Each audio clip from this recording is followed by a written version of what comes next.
하나님의 말씀 봉독하겠습니다. 창세기 21장 1절에서 8절까지의 말씀입니다.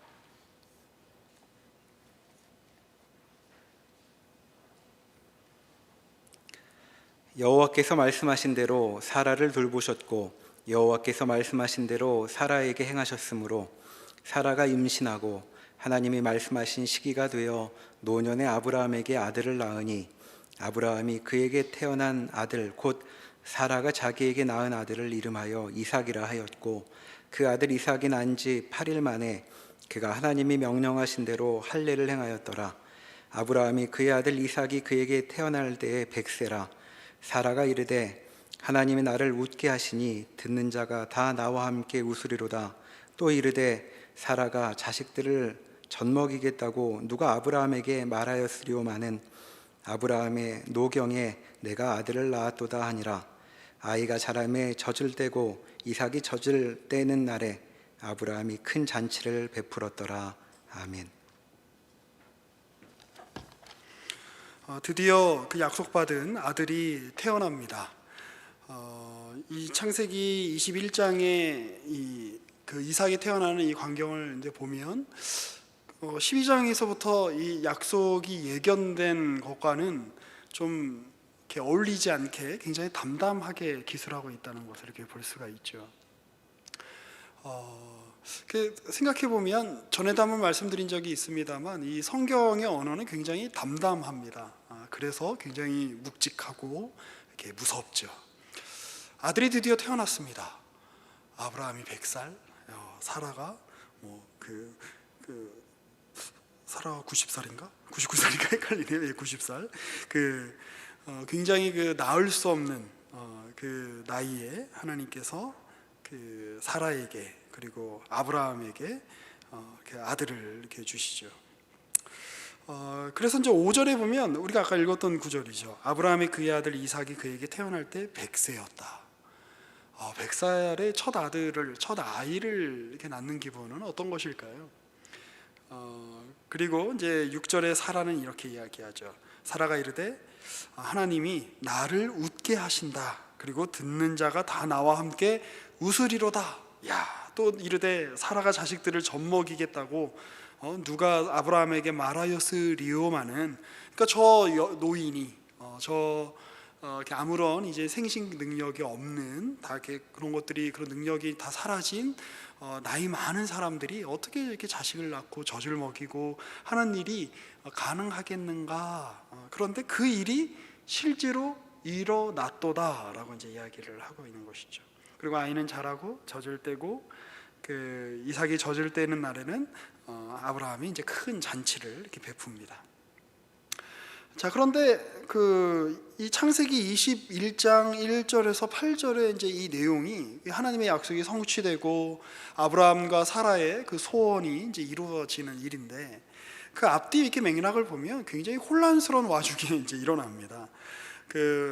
잘 아시는 것처럼 한 2장만 앞으로 가도 창세기 19장에는 소돔과 고모라가 멸망하죠. 그리고 어떤 탄생 이야기가 나오냐면 롯이 자기 이제 두 딸과 동침하여 낳은 모압과 암몬에 관한 이제 이야기가 이렇게 나옵니다. 그거 굉장히 혼동스럽습니다. 이제 노아 사건 이야기가 나오기 전에 혹은 아브라함이 선택받기 이전에 그 혼돈스러웠던 이 세상의 어떤 현실에 대한 묘사가 그대로 이렇게 아브라함에게도 이렇게 적용되어 있는 것 같습니다.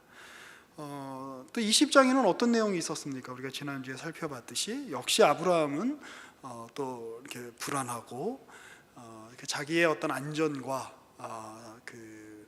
자기 신변의 보호를 위해서, 안위를 위해서 이제 아비멜렉에게 이제 속여서 자기 아내를 이제 누이라고 속이는 그 일이 이제 또 이렇게 일어나죠.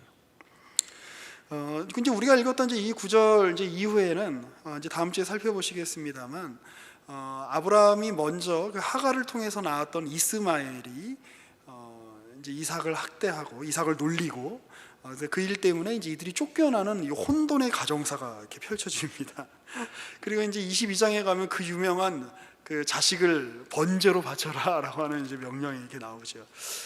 그러니 이 아브라함에게 주어진 복, 아브라함이 믿음의 조상으로 이렇게 부름을 받고 하나님이 그에게 많은 이제 복을 주신 것은 분명합니다만 그의 인생에 그 불안이 없고 불안의 요소가 없고 그의 인생에 갈등이 없고 그의 인생에 아무런 어떤 걱정도 근심도 없었던 시기는 없다라고 우리가 짐작해도 거의 맞을 것입니다.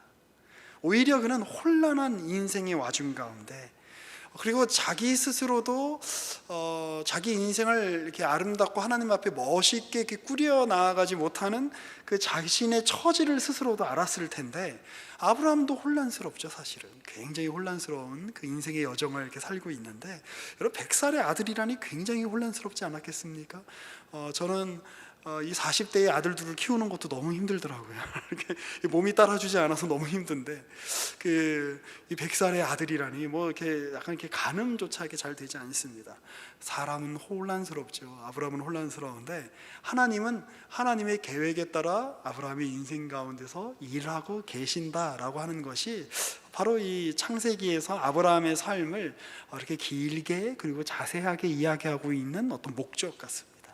아브라함만 그랬겠습니까? 우리가 그 앞에 여러 족보들을 통해서 듣게 되는 이름들, 뭐 셋이라든지 에노스라든지 뭐 이런 여러 그 약속의 후손들도 비록 누구는 누구를 낳고 누구는 누구를 낳고 뭐 누구는 누구는 낳고 라멕은 뭐 노아를 낳고 이렇게 한두 구절만 적혀 있을 뿐이고 아주 특이한 상 뭐 한두 상만 적혀 있을 뿐이지만 그들의 삶 전체가 이렇게 아브라함 같았을 것입니다. 아무 일도 일어나지 않는 것 같고 인생의 기쁨과 소망이 펼쳐지는 그 순간은 굉장히 짧고 대부분은 지루하고 이게 뭔가 싶은 생각이 들고 혼돈스럽고 그런데 이 혼돈이 또 극한으로 가는 혼돈은 또 아니죠. 파멸으로 가는 혼돈은 아니고 애매하고 아예 극한으로 가거나 파멸으로 가는 혼돈이면 오히려 더 강하게 부딪히거나 확 자폭해 버릴 텐데 또 그건 또 아니고 그 애매한 상황을 지금 아브라함은 100년 넘게 지금 지속하고 있는 것입니다. 그리고 아브라함이 아들을 낳았다고 해서 그 상황이 종결되지는 않는 것 같아 보입니다. 그 이후에 이제 기록들을 읽어보면 자, 그런데 이제 여기에서 오늘 우리가 읽었던 21장 1절에서 이제 이렇게 8절을 보면 좀 눈에 띄는 대목이 있습니다. 원래 그 아브라함에게 하나님께서 내가 너에게 아들을 이제 줄 거다 그랬을 때 아브라함이 어떻게 하죠? 웃습니다. 그리고 또 이제 다른 대목에서 보면 이제 하나님이 천사를 이제 대동하시고 이렇게 인간의 형상으로 오셨을 때에 아브라함에게 또 말씀하시죠. 너 내년 이맘때 아들을 낳을 거다. 사라가 아들을 낳을 거다. 사라가 뒤에서 그 얘기 듣고 어떻게 하죠? 웃습니다. 그러니까 이 웃으면 너무 행복하고 기대가 돼요 라는 마음으로 웃는 것이었겠습니까? 아니죠. 아니 이 나이에 무슨 아들입니까? 라고 하며 비웃는 거였을 겁니다. 그런데 주님이 야, 너 웃었다. 너 웃었으니까 네가 태어나는 아이의 이름을 웃음이라고 지어라 라고 이야기하는 거죠. 그래서 그게 이제 히브리어로 이착, 우리말 성경에는 이삭이라고 나오죠. 그러니까 이 아이를 떠올릴 때마다 내가 하나님의 약속에 대해서 별로 신뢰하지 못했었지, 비웃었었지를 떠올리는 겁니다. 그런데 동시에 이 아이가 태어났을 때 사라는 진정으로 웃게 됩니다. 그래서 아브라함도 아마 큰 어떤 기쁨으로 이렇게 가득했겠죠. 그의 온 집안이 큰 기쁨으로 가득했을 텐데 나는 하나님을 비웃었죠. 나는 하나님의 약속을 신뢰하지 않고 신뢰하지 않았다고 너무 심한 말일 수 있지만 별 하나님께 기대하지 않는 삶을 살았는데 하나님은 웃게 하시더라. 이것이야말로 어떤 인간에게 아주 큰 그 역설이라는 생각이 듭니다. 예를 들면 아브라함이 이렇게 하나님의 약속을 받았을 때에 비웃었다면 그 하나님 입장에서 아브라함에게 어떻게 하셨어야 됐을까요? 좀 혼꾸녕을 내주셔야 되지 않았을까요? 사라가 뒤에서 이렇게 웃었을 때에 하나님이 그를 꾸중하거나 그에게 벌을 내리시지 않고 그에게 아들로 안갚음을 하시더라, 이런 내용인 거죠. 이게 무슨 안갚음입니까? 말이 안 되는 거죠. 아브라함은 아비멜렉에게 가는데, 아브라함은 바로에게 도망갔는데 하나님은 그런 아브라함에게 너 정신 안 차리고 나 똑바로 안 따라와? 이러면서 아브라함의 삶을 이렇게 피폐하게 만드시거나 그에게 병을 주시거나 그를 질책하신 게 아니라 결론이 어떻게 나죠? 더 부해집니다. 이게 말이 됩니까? 이게 너무 말이 안 되는 일이죠. 자, 그런데 이것이 인간 편에서는 말이 되지 않지만 하나님 편에서는 내가 아브라함에게 복을 주고야 말겠다라고 결심하시는 하나님의 뜻이 성취되고 있는 과정인 것입니다. 예를 들면 이런 것이죠. 지난주에 우리가 추석이었는데, 명절이었는데, 제가 명절날 실제 그런 일이 일어나진 않았습니다만 이제 가정을 해보는 겁니다. 저희 그 조카 애들을 만나면 내가 선물을 줘야지, 그러면서 이제 선물을 하나 준비했다고 쳐보시죠. 이제 막 그 중학교에 이제 올라간 이제 첫째 조카한테 내가 어디 뭐 좋은 이렇게 그 헤드폰이라도 이렇게 선물로 줘야 되겠다라고 준비를 딱 하고 있었는데, 실제로 그런 일이 일어나진 않았습니다. 그냥 가정을 하는 겁니다. 딱 이제 준비를 하고 있었는데 명절날 딱 만났어요. 그런데 얘가 태도가 너무 안 좋은 거야. 그 뭐 삼촌을 보고도 별로 인사하지 않고 계속 그 휴대전화만 이렇게 보고 있고, 뭐 말해도 별로 뭐 그냥 이렇게 흥하고 콧방귀나 끼고. 자, 그 태도를 보고 야, 얘가 네가 나한테 이러니 선물 주지 말아야겠다 그러면 그게 여러분 선물입니까? 아니면 선물이 아닌 겁니까? 선물이 아닌 거죠. 대가인 거죠. 네가 행동을 똑바로 하면 내가 이걸 주고, 그렇지 않으면 안 줄게. 이거는 대가인 겁니다. 선물이 아닙니다. 제가 괜히 마음이 삐질 수는 있죠. 어른이지만 삐질 수는 있지만 그래도 주기로 한 것은 주는 것. 그 아이의 태도나 뭐 어떤 그 반응에 상관없이 주기로 한 것은 주는 것이 바로 선물입니다. 너 지금 태도가 좋지 않아. 그러면서 나 이거 안 줄 거야. 네가 태도가 바뀔 때까지 내가 기다리고 있을 거야. 한 30년. 그러면 어른이라고 할 수 없겠죠. 자, 하나님이 아브라함의 반응이나 아브라함이 얼마나 신실한가, 아브라함이 얼마나 똑똑한가, 아브라함이 얼마나 마음에 들게 굴었는가는 2차적인 문제 같아 보여요. 하나님 지금 아브라함에게 복을 주시기로 원하시고 있죠. 이것이야말로 그 가장 큰 역설이라고 할 수 있을 것입니다. 우리가 성경을 통해서 신앙 세계에서 배울 수 있는. 자, 이 사건에 대해서 바울은 로마서 4장에서 이제 이런 유명한 구절로 이야기를 합니다. 우리 로마서 4장을 펼쳐보겠습니다. 자, 로마서 4장 13절부터 읽어봅니다. 신약성경 245쪽쯤에 있습니다. 아브라함이나 그 후손에게 세상의 상속자가 되리라고 하신 언약은 율법으로 말미암은 것이 아니요 오직 믿음의 의로 말미암은 것이니라. 만일 율법에 속한 자들이 상속자이면 믿음은 헛것이 되고 약속은 파기되었느니라. 그러니까 여기서 율법이냐 믿음이냐는 내가 어떤 믿음을 가져서 구원을 얻는다라는 식의 믿음주의를 말하고 있는 것이 아닙니다. 율법이 아니라 믿음이다라고 하는 것은 인간의 이 선물을, 이 약속을, 이 상속을 받는 자들이 자신의 행위와 상관없이 이것을 받게 되었다라고 하는, 선물로 받게 되었다라고 하는 그런 뜻인 것이죠. 계속 봅니다. 율법은 진노를 이루게 하나니 율법이 없는 곳에는 범법도 없느니라. 그러므로 상속자가 되는 그것이 은혜에 속하기 위하여 믿음으로 되나니 이는 그 약속을 그 모든 후손에게 굳게 하려 하심이라.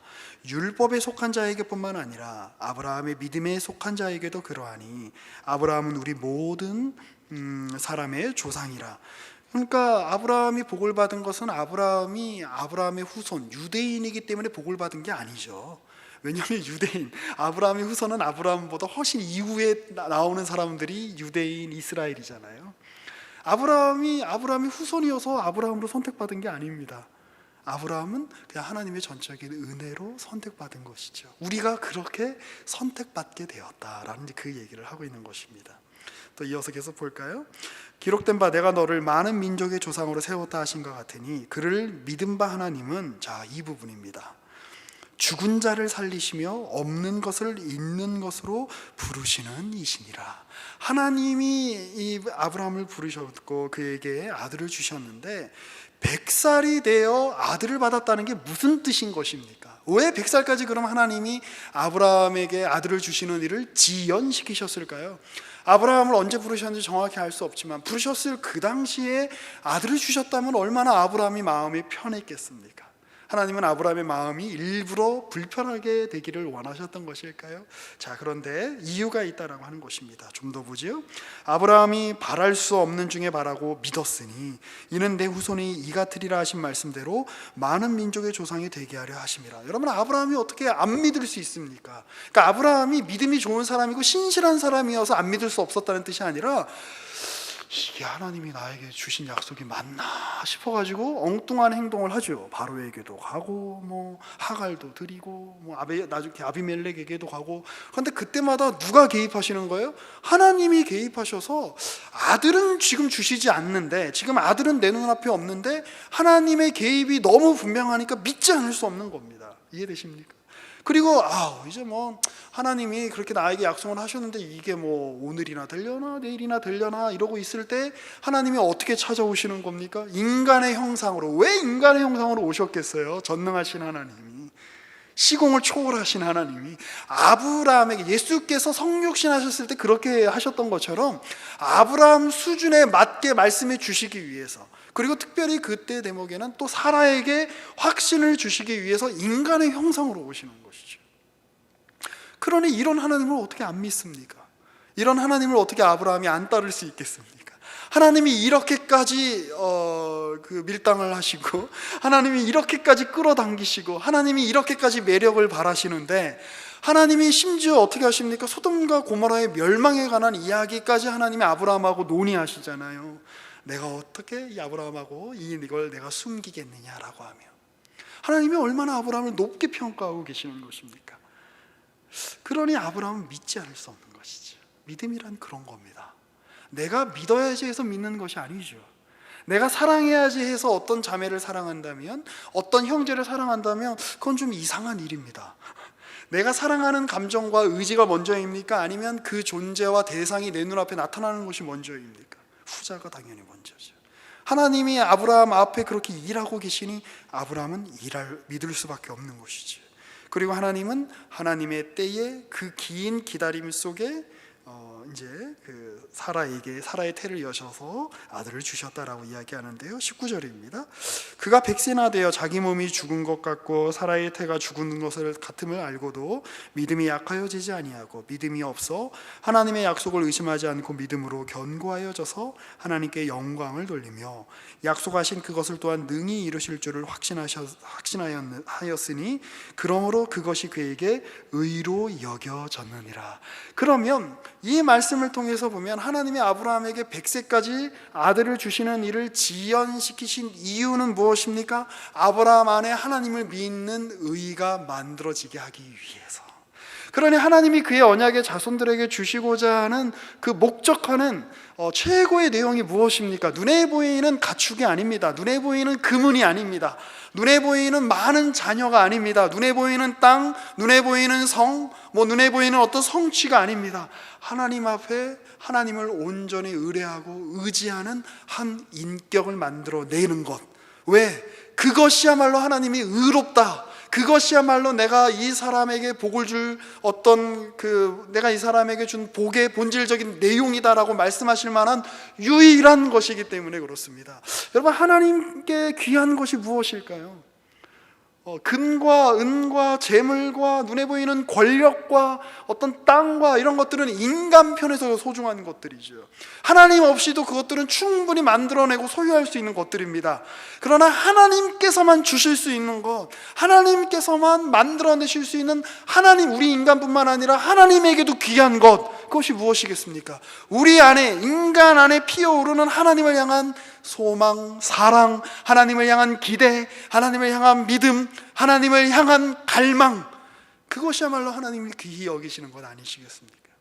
하나님이 그거 만들어내려고 아브라함에게 아들 주신 일을 100세까지나 지연시키신 거다라고 우리가 그렇게 볼 수 있는 것이죠. 자, 그런데 이 아들을 주신 일은 아브라함 안에 믿음을 불러일으키시고 하나님이 목적하시는 의로움을 불러일으키시는 중요한 수단이 되었다라고 하는 내용 말고도 더 깊은 내용이 있습니다. 그것은 바로 무엇이냐면, 우리가 방금 17절에서, 로마서 4장 17절에서 읽었듯이 아브라함은 이것을 통해서, 이 사건을 통해서 무엇을 깨닫는가?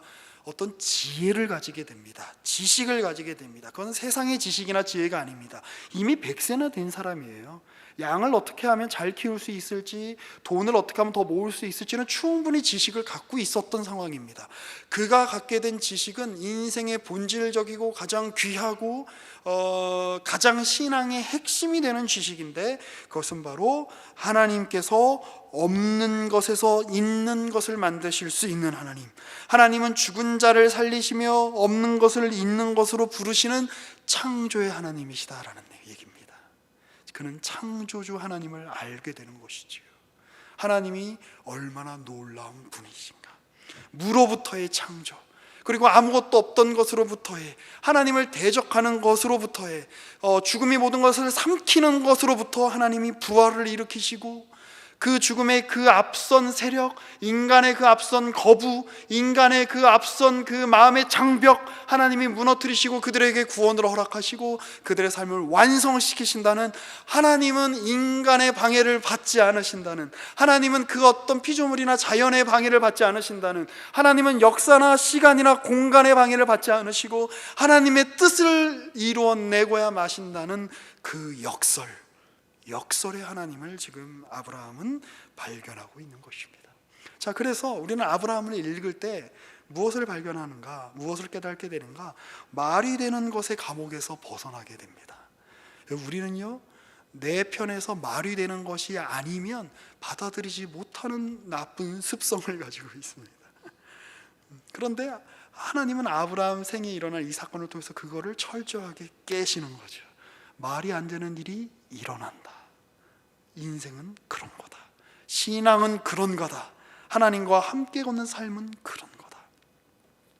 자, 좀 더 볼까요? 이 구절을, 이 창세기 이 구절을 이제 주석하면서 그 월터 브루거만이라는 이제 그 구약학자가 시편 126편을 이제 떠올려서 이제 연결을 시켰습니다. 자, 우리 시편 126편을 한번 펴보겠습니다. 시편 126편 1절입니다. 구약성경 899쪽쯤에 있습니다.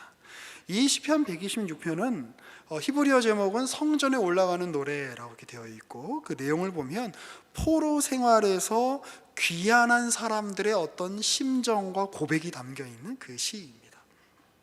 1절 한번 볼까요? 여호와께서 시온의 포로를 돌려보내실 때에 우리는 꿈꾸는 것 같았도다. 그때 우리 입에는 웃음이 가득하고 우리 혀에는 찬양이 찼었도다. 그때의 문나라 가운데서 말하기를 여호와께서 그들을 위하여 큰 일을 행하셨다 하였도다. 여호와께서 우리를 위하여 큰 일을 행하셨으니 우리는 기쁘도다. 여호와여, 우리의 포로를 남방 시내들 같이 돌려보내소서. 눈물을 흘리며 씨를 뿌리는 자는 기쁨으로 거두리로다. 울며 씨를 뿌리러 나가는 자는 반드시 기쁨으로 그 곡식단을 가지고 돌아오리로다. 여러분, 울면 결과가 어떻게 맺어져야 맞습니까? 울 수밖에 없는 상황에서는 울어서 망하게 되었다로 결론이 나야 되죠. 그렇죠? 눈물을 흘릴 수 없는 상황에 내가 처하게 돼서 내 삶이 끝났어, 비극이 됐어, 이게 여러분 말이 되는 거 아닙니까? 그런데 신앙의 세계에서는 역전이 일어난다는 거죠. 눈물을 흘려서 씨를 뿌렸는데 기쁨으로 거둡니다. 울며 씨를 뿌리러 나갔는데 기쁨으로 곡식단을 거둡니다. 그러니까 우리가 지금 약간 힘들지만 대학 입시를 위해서 열심히 울면서 공부하면 나중에 대학 합격이라는 좋은 결과를 맺게 될 거야 라는 식의 어떤 교훈을 주기 위해서 지금 이 말씀이 쓰여 있는 게 아닙니다. 포로 시대를 염두에 두고 쓰는 거예요. 우리는 포로로 잡혀갔습니다. 왜요? 포로로 잡혀가는 게 인과 법칙에 따르면, 필연성의 법칙에 따르면 당연한 일이거든요. 이들의 선조가 우상을 열심히 섬겼습니다. 하나님의 율법을 지키지 않았습니다. 그러니 포로로 잡혀가는 건 당연한 겁니다. 그래서 우리가 포로로 잡혀갔는데, 우리가 울게 되었는데, 우리가 눈물을 흘렸는데, 우리가 한 행위에 상관없이 거기에서 돌아와서, 여러분, 이스라엘이 유다가 바벨론에 70년 동안 붙잡혀 있다가 귀환한 것은 이스라엘과 유다가 어떤 그 올바른 행동을 했기 때문에 돌아온 것이 아닙니다. 그들은 회개의 행위를 하죠.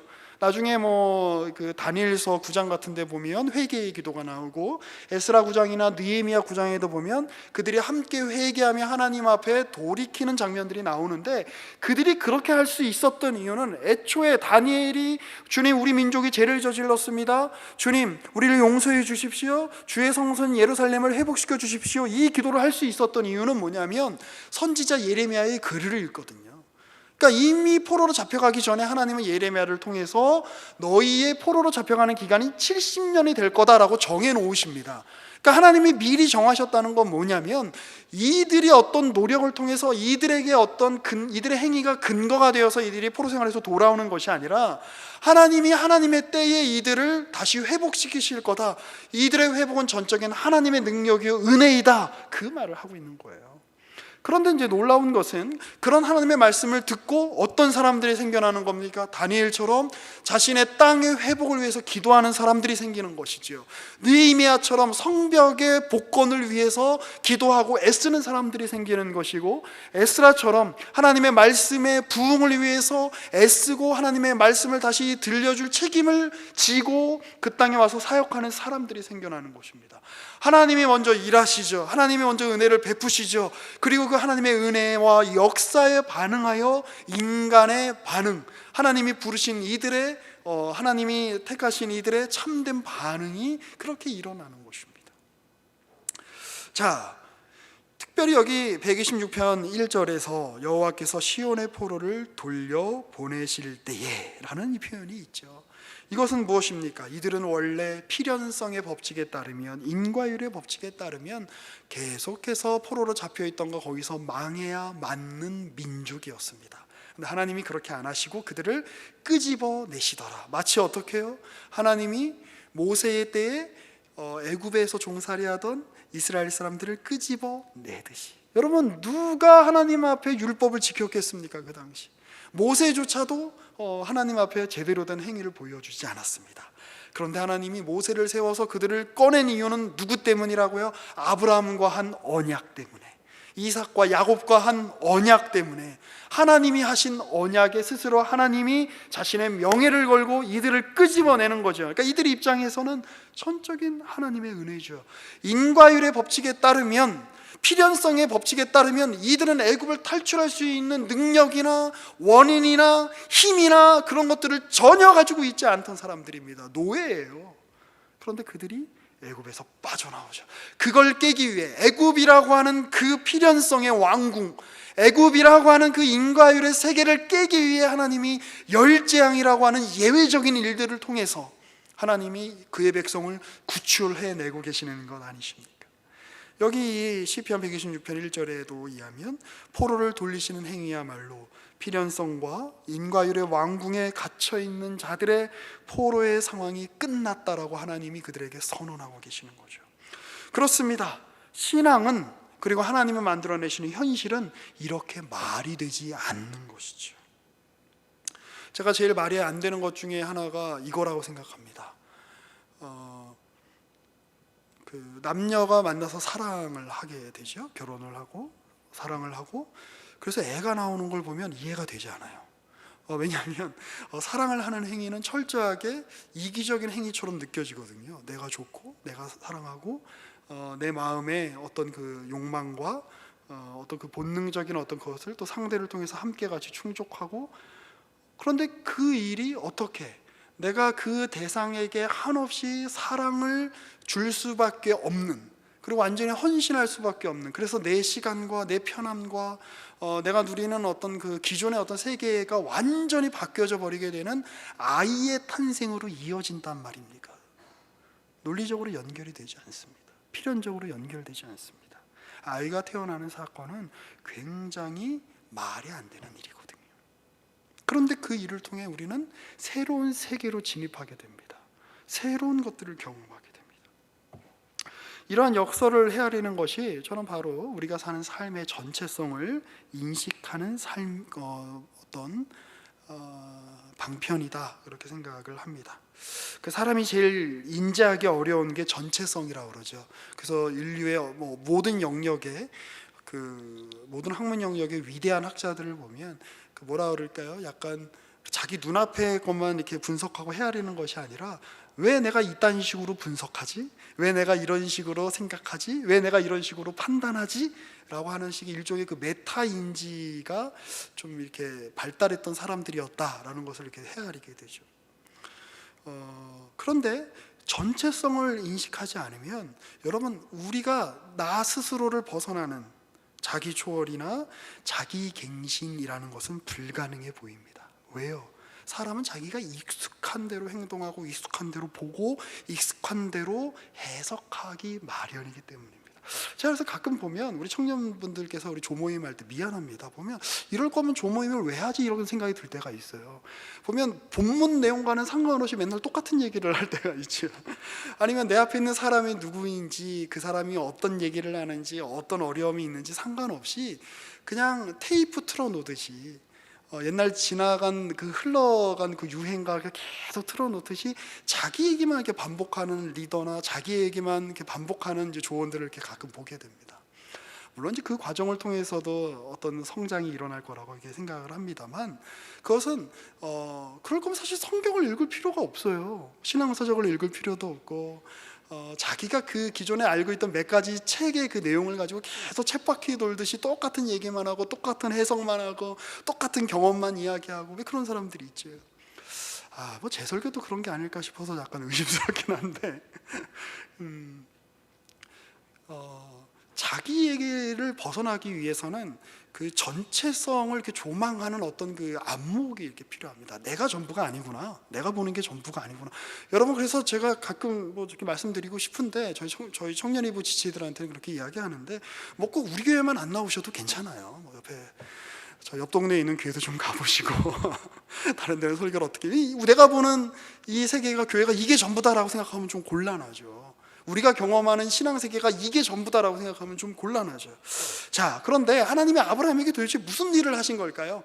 이 부름받은 아브라함은 더 이상 자기 눈앞의 세계에 얽매일 수 없게 되었다는 겁니다.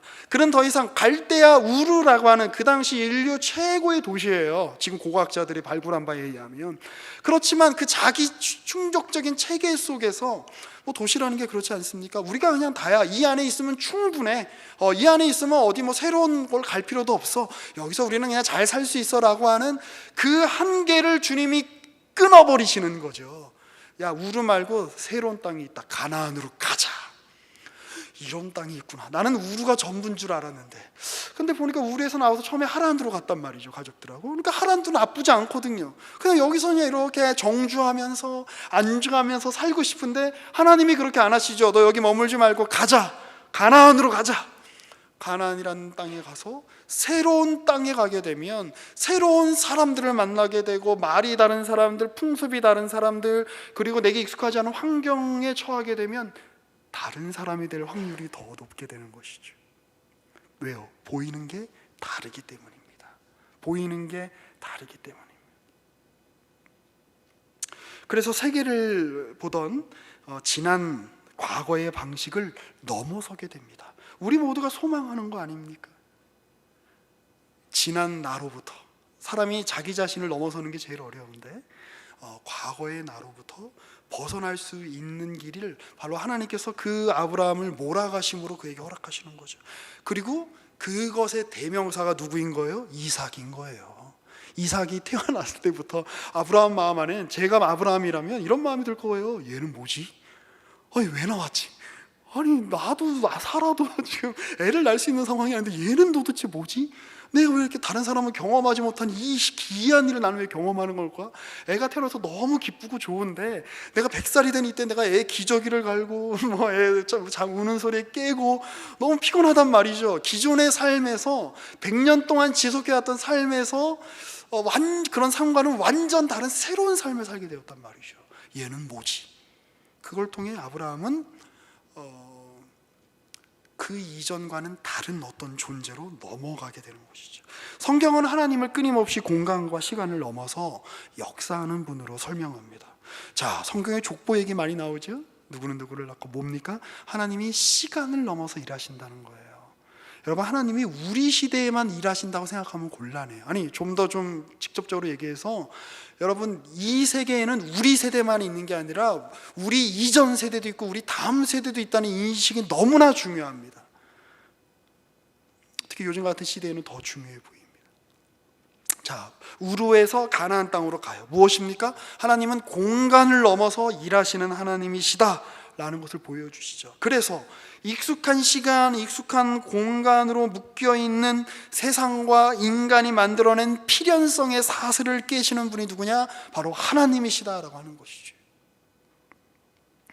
공간적이고 시간적인 외부가 오늘의 자리와 그로 말미암아 형성되는 오늘의 현실을 그 자체로 매몰되지 않게 하시고, 오늘이 내가 지금 살고 있는 이 눈앞이 탈주하게 하시고 갱신하게 하시는 하나님의 역사가 바로 이렇게 아브라함의 삶에 펼쳐지고 있는 것이죠. 그러한 하나님의 개입의 구체적인 내용이 뭐냐?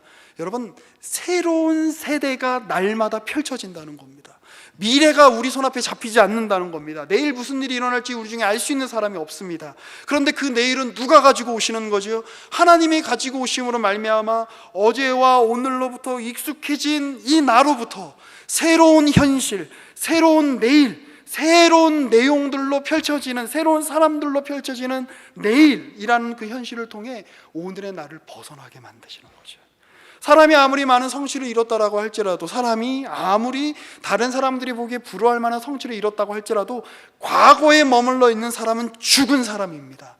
여러분이 얼마나 과거에 멋진 신앙적인 성취를 이뤘는지, 아니면 여러분들이 얼마나 좋은 신앙의 부모님 밑에서 성장을 했는지, 여러분들이 얼마나 서양 사람들도 부러워할 만한 어떤 성취를 했는지는 어제의 세상에서까지는 중요할지 모르지만 오늘과 내일의 세상에서는 그게 그렇게 중요한 문제가 아닌 것이죠. 오늘, 지금 오늘 아직 펼쳐지지 않은 이 시간을 기다리고 있는 이 시점에 나는 과연 하나님이 가지고 오시는 새로운 미래에, 하나님이 제시하시는 새로운 시간에 내 자신을 내어 맡겨드리고 기꺼이 거기에 마음을 열고 나에게 익숙한 것을 벗고 그 하나님이 이끄시는 그 이끄심에 동참할 준비가 되어 있는가? 아브라함에게 일어난 사건들은 우리에게 그렇게 묻고 있는 것입니다. 자, 그런 하나님의 개입의 구체적인 내용에 아주 현실적인 내용들이 있죠. 무엇이냐? 바로 내 옆에 와 있는 낯선 존재들입니다. 어느 날 갑자기 미국이 들어오고 일본이 들어와서 이 조선 사회는 그 이 기존의 조선 사회에 머무를 수 없게 되었습니다. 그렇죠. 이삭이 태어나는 바람에 아브라함은 더 이상 편안하게 살 수 없게 되었습니다. 왜 저 다 이런 식으로 해석을 하죠? 제가 그렇거든요. 자식이 태어나는 바람에 더 이상 과거의 그 영광스러웠던 청년기 시절은 다 지나갔습니다. 새로운 존재가 되었습니다. 여러분, 교회도 마찬가지죠. 어느 날 낯선 존재가 들어왔습니다. 이상한 소리를 하는 사람이면 사람일수록 하나님이 여러분들을 많이 사랑하셔서 그 사람을 보낸다는 증거입니다. 내 상식에 맞지 않는 말을 하면 할수록 하나님이 내가 갖고 있는 상식의 틀에서 나를 벗어나게 하려고 이삭처럼, 아브라함에게 100살해 주신 이삭처럼 하나님이 이 말도 안 되고 상식적이지 않은 사람을 이 같은 조에 불러주셨구나라고 생각하면 거의 맞습니다. 그러니 우리가 우리 눈앞에 펼쳐지는 세계에 대해서 속 좁게 움츠러들어서 조금이라도 나랑 맞지 않는 것, 조금이라도 나랑 틀린 것, 조금이라도 내 마음에 들지 않는 게 오면 어떡하지, 나 너무 힘들어서 어떡하지 라고 하는 그런 소인배 같은 태도에서 벗어나셔서 하나님께서 나에게 언제든지 새로운 일을 하실 수 있다라고 열린 마음으로 여러분 눈앞에 여러분들의 눈앞에 다가오시는 새로운 존재들, 그리고 하나님이 여러분에게 펼치시는 새로운 사건들, 삶의 조건들을 기꺼이 믿음으로 맞이하시는, 무엇이 믿음입니까? 그렇죠? 교리체계를 암송하고 어떤 종교적인 어떤 언술들 몇 개를 되풀이하는 것이 믿음의 언어가 아니죠. 하나님이 가지고 오시는 현실 앞에서 내가 기꺼이 내가 잘 이해되지 않고 내 기존의 상식으로는, 내 기존의 어떤 그 필연성의 법칙으로는 헤아려지지 않지만 하나님이 일하신다라고 하는, 하나님이 이 기존의 나라고 하는 틀을 깨시기 위해서 기존의 내가 이해할 수 없는 더 큰 어떤 사건과 인물들로 나에게 다가오시는 분이시다. 그렇지만 그 일이 나를 망하게 하지 않는다. 왜? 하나님의 나를 붙들고 계시니까. 이것이 바로 아브라함이 하나님을 믿음의 믿음 아니겠습니까? 그 믿음이 저와 여러분에게도 풍성히 부어지게 되고 그 믿음을 하나님 앞에 보여드리게 되는 저와 여러분의 인생 되시기를 주님의 이름으로 권면하고 축복합니다. 기도하겠습니다. 하나님 감사합니다. 주님께서 아브라함의 생애에 일으키신 일을 통해 그 사건을 읽으며 또 우리의 삶에 여전히 일하고 계시는, 동일하게 은혜를 베풀고 계시는 하나님의 역사와 하나님의 인도하심을 헤아려 봅니다.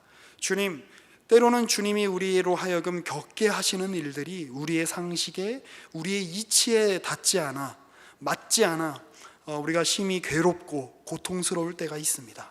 주님, 그러나 그 모든 과정들이 우리 안에 하나님을 하나님으로 알게 되는, 주님을 온전히 따르게 되는, 하나님이 원하시는 기준의 의를 만들어내시는 하나님의 일하심의 결과요, 과정이라고 하는 것을 기억하게 하여 주시옵소서. 그리하여 우리의 마음을 열고 우리의 인생에 펼치시는 하나님의 놀라운 사건들을 믿음으로 받아들이며 기쁨으로 맞이하며 만끽할 수 있는 그 믿음을 우리에게 허락하여 주시옵소서. 우리의 구주이신 예수 그리스도의 이름으로 기도합니다. 아멘.